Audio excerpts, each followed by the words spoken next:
хөгжлийн хөтөлбөр Швейцарын хөгжлийн агентлагаас Монгол Улсын төлөөллийн байгууллагыг бэхжүүлэх нь төслийг бол 3 дахь удаа аваад амжилттай хэрэгжүүлсэн. За эхнийх нь бол Сумын иргэдийн хурлаас Садаргын хамгаалалт газарт хяналт тавих гэсэн төсөл хэрэгжүүлсэн 2015-аас 16 онд л үү 15 онд хэрэгжүүлсэн байгаа. За 2019 онд болохоор иргэдийн оролцоотой байгаль орчны хяналт нэрээр төсөл хэрэгжүүлсэн байна. Нөлөөлөх боломжтой гэж үзэж байгаа. Яг тэгвэл юуны хувьд иргэдийн дотоод ах амьдрал гэхээр одоо эхний ээлжинд бол иргэдэд өөрсөнд нь бол ямар ч сургалт мэдээллийг өгч байгаа болохоор тэр сургалт мэдээллээр бид нар одоо энэ орчин нөхцөлд ямар хууль эрх зүй байх. Жишээлбэл одоо тэр уул уурхайн юун дээр чинь хүмүүс тийм юм гэж яриад байна уу, тэрийг ухаж болохгүй, энийг ухаж болохгүй гэд ингээд тэмцэл юм хийдэг зарим үед.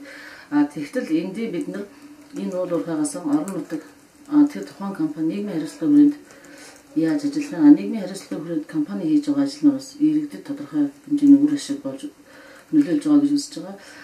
Дээр нь одоо 2020 оны хувьд бол хогны асуудалт нь эрүүл аюулгүй орчинд амьдрах нөхцөл боломж нь бүрдэж байгаа болохоор тэгэхээр энэ бол иргэдийн амьдралд тодорхой хэмжээний нөлөөлөл үзүүлж байгаа гэж дүгнэж байгаа шүү. Бидний яг төслийнхөө хүрээнд бол яг энэ хэрэгжүүлсэн ажлын хүрээнд бол эрүүл аюулгүй орчинд амьдрах нөхцөл боломжийг бас хангаж өгч байна.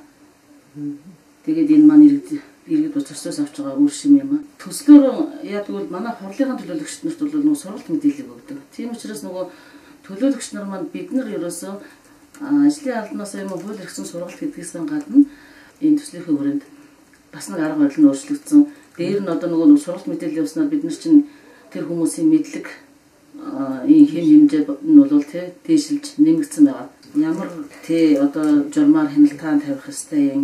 Тэрийг бол нөгөө сургалт төслийнхөө хүрээнд нөгөө сургагч багш маань бас яг газар дээр нь ирж сургалтыг явуулж байгаа учраас тэрэн дээр одоо их туршилттай өөр сондуудын туршлагыг ярьж байгаа. Тэгээ эрх зүйн бас нөгөө боломж ололцоогийн тийм одоо хууль тогтоомжийн хэмжээгээр энэ ажил үргэн зохицуулагдана. Ядчил одоо манай иргэдийн хурлын хэдэн төлөөлөгч зүгээр гар иргээ баталцдаг байсан бол энэ иргэдийн оролцоог нөгөө нэмэгдүүлсэн байх хэвээр иргэдээс гарсан саналууд нь хаана байна?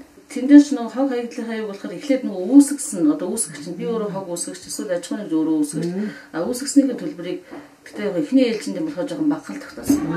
Яг хуулийнхаа дагуу бол нэлээ их хэмжээний ахуй хэмжээний авахар юм лээ. Тэгээ бид нар бол яг ямар ч гэсэн эхний ээлжинд одоо хүмүүсээ энэ хууль хэрэгжүүлэх шатандаа тэгээ өнөөдөр нийгмийн нөхцөл байдал дээр нь одоо хүмүүсийн амьдрал бас ямар үлээ тийм учраас эхлээд ямар ч бас ингэж авдгийн байна.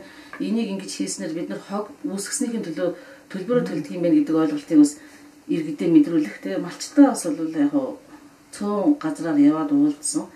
Яг их олон нүүрсэн байсан учраас бүгдээрэнд нь хамарсан бол яг юу хийж чадаагүй байгаа. Тэгтээ бол яг тэр хүмүүсийг харахад малчтаж тэр тандалтаар орцсон байгаа.